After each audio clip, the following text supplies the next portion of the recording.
মাহে রমজান সামনে, এবারের রমজানে টার্গেট নাও 30 দিনের রোজার মাধ্যমে দিল থেকে আল্লাহর কাছে এইভাবে 30টা দিন হাতে গুনে তুমি আল্লাহর সাথে ওয়াদাবদ্ধ হও যে আল্লাহ 30 দিন আমি রোজা রাখবো, এবং যৌন চাহিদা, লজ্জাস্থানের চাহিদা, অশ্লীলতা, বেহায়াপনা, নর্তকী, নাচ গান, উলঙ্গ ছবি দেখা, নারীকে নিয়ে চিন্তা ভাবনা, মেয়েকে নিয়ে অশ্লীল চিন্তা ভাবনা, অবৈধ কোনো প্রেম সম্পর্ক, হারাম কোনো রিলেশন, এসব ত্যাগ করে বন্ধু 30টা দিন মনোযোগ দিয়া রোজা রাখো, তারাবি পড়ো, ইফতার করো, সাহরি করো, তাসবিহ পড়ো, তেলাওয়াত করো, কোন আলেমে দ্বীনের সাথে উঠা বসা করো, ইমাম সাহেবের সাথে সম্পর্ক করো। ইনশাআল্লাহ দেখবা আল্লাহ চাহে তো 30 দিনের মাথায় আল্লাহ বলেন লাআল্লাকুম তাত্তাকুন, আমি আল্লাহ ওয়াদা দিলাম মুমিন তোকে মুত্তাকি বানিয়ে দেব, মুত্তাকি বানিয়ে দেব। আর যদি মুত্তাকি হও তাইলে পুরস্কার কি? উইদ্দাত লিল মুত্তাকিন, আল্লাহ বলছেন জান্নাত বানানোই হয়েছে মুত্তাকিদের জন্য। 30 দিনে মুত্তাকি হবা, 30 দিনে জান্নাতি হবা।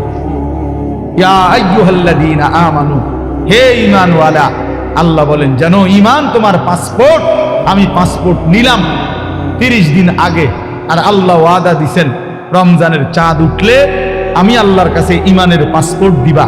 ঈমানের পাসপোর্ট আমি জমা নিলাম, 30 দিন অপেক্ষা করবা, 30 দিন আমার হুকুম মাইনা চলবা, 30 দিন পরে ঈদের চাঁদ উঠবে, সেই দিনই তোমার পাসপোর্টের উপরে জান্নাতের ভিসা লাগবে, পাসপোর্ট এবং ভিসা লাগবে, আর ঈদের দিন ফ্লাইট হবে জান্নাতের ফ্লাইট ইনশাআল্লাহ। ইনশাআল্লাহ হাদিসে আছে ঈদের দিন আল্লাহ তাআলা ফেরেশতাদেরকে জিজ্ঞাসা করে, ফেরেশতারা বলো তো ওই ব্যক্তির প্রতিদান কি হইতে পারে যে তার পরিশ্রম, তার হুকুম, তার মনিবের আদেশ পূর্ণ আদায় করছে, যেই কর্মচারী তার কর্ম ঠিক মতো 100 পালন করছে, তো এখন তার বিনিময় কি হইতে পারে? ফেরেশতাদেরকে আল্লাহ বলবে ঈদের দিন, ফেরেশতারা বলবে মাওলা তো এটার বিনিময়তে এটাই ওয়াফা আজরাহু, তার বিনিময় তাকে পূর্ণ দিবেন, পারিশ্রমিক পূর্ণ দিবেন, কারণ সে তার কর্ম পুরা করছে, অতএব পারিশ্রমিকও তো কি দিতে হবে? পুরা দিবেন, এটাই তো যুক্তির কথা। তো আল্লাহ তাআলা তখন বলবেন ফেরেশতারা তোমরা সাক্ষী থাকো, আমার ইজ্জতের কসম, আমার জালালের কসম, আমি আল্লাহর বড়ত্বের কসম, আমার শ্রেষ্ঠত্বের কসম, আমার এই বান্দাগুলো একটি মাস রমজানে আমার হুকুম পূর্ণ আদায় করছে, আমার আদেশের হক আদায় করছে, রমজানের হক আদায় করছে। আজকে আমি আল্লাহ ঈদের দিনে ঘোষণা দিলাম তোমাদের সামনে, কাদ গাফারতু লাকুম, আমি আল্লাহ আমার এই বান্দাদেরকে মাফ করে দিলাম। ফেরেশতারা তখন ডাক দিয়ে বলবে, তখন ফেরেশতারা নামাজি ঈদগাহের ইমানদার মুসলমানদেরকে বলবে যে ইন্নাল্লাহা কাদ গাফারা লাকুম, তোমাদের আল্লাহ তোমাদেরকে মাফ করে দিয়েছে, আমরা ফেরেশতারা নিজে শুনছি। ফারজিউ রাশিদিনা ইলা রিহালিকুম, অতএব তোমরা খুশি খুশি চিত্তে, সন্তুষ্ট চিত্তে, সফলভাবে তোমরা তোমাদের ঘরে ফিরে যাও। এজন্য বন্ধু এটাই আমার মূল বক্তব্য। আল্লাহ তাআলা মাহে রমজান আমাদের সামনে, আর মাত্র 30-32 দিন, খুব সম্ভব 32 দিন হবে, এরকম কতদিন? 32 দিন।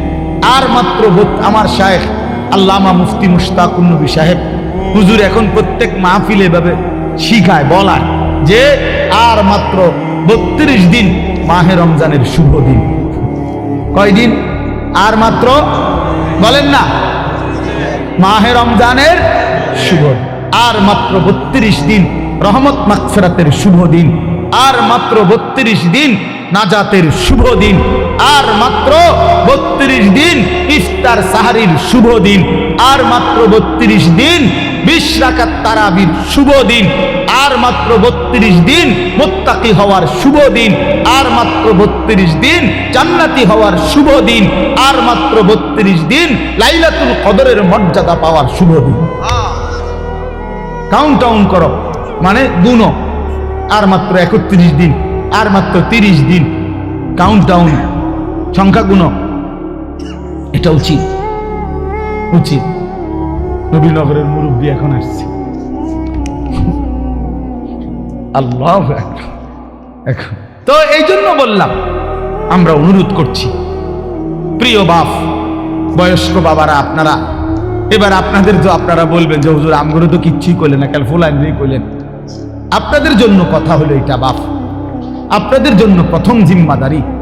আমি প্রতিদিন এটা বলি, আপনাদের স্ত্রী সন্তান, আপনাদের ছেলে মেয়ের ঈমান আমল আখলাক, বন্ধু আমার, বাপ আমার, এদের এই ঈমান আমল আখলাক, এইটার সংশোধন, এটার ফিকির, এটা আপনাদের মূল জিম্মা, এটাই আপনাদের মূল জিম্মা।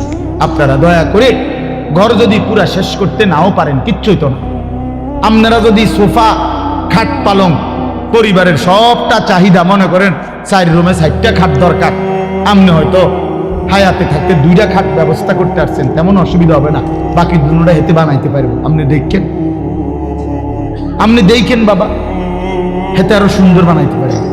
মকবুল ভাই দায়িত্ব নিচ্ছে, আমি নিজে করছি,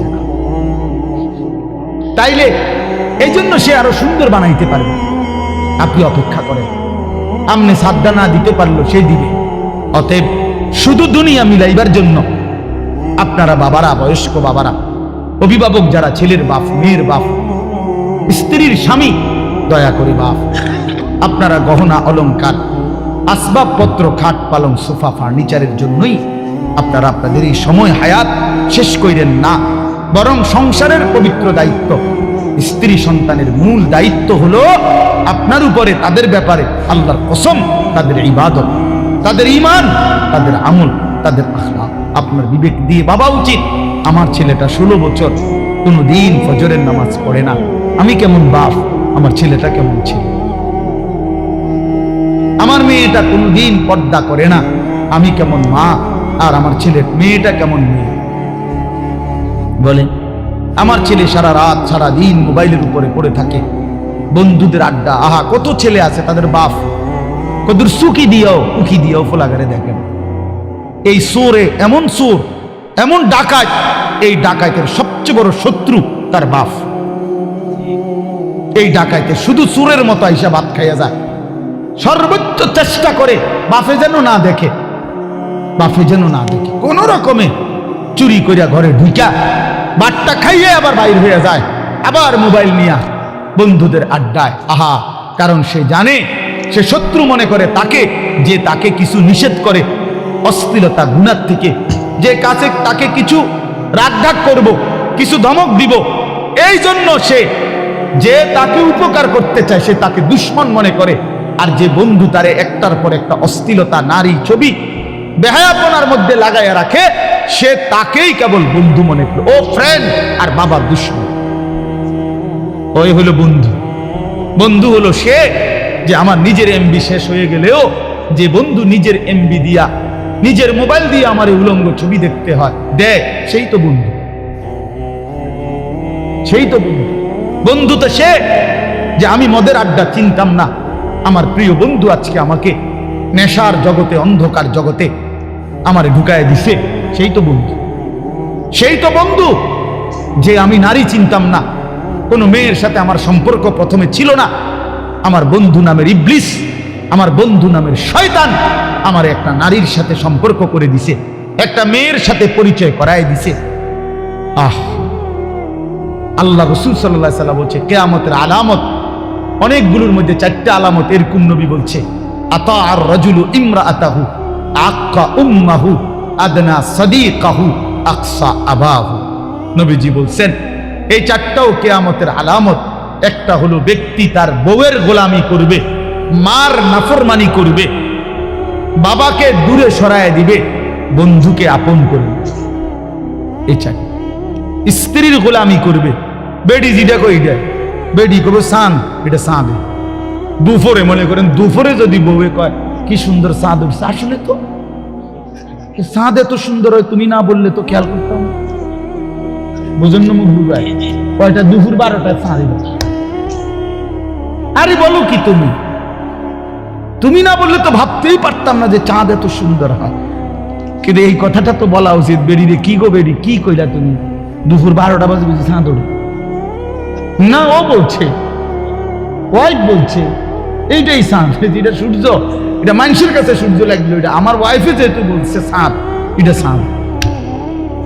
এরকম অসিদ্ধ এমন গোলাম, নারীর গোলাম, নারীর চাকর, স্ত্রীর চাকর, মাকে জুলুম করে আখ্যা উম্মা।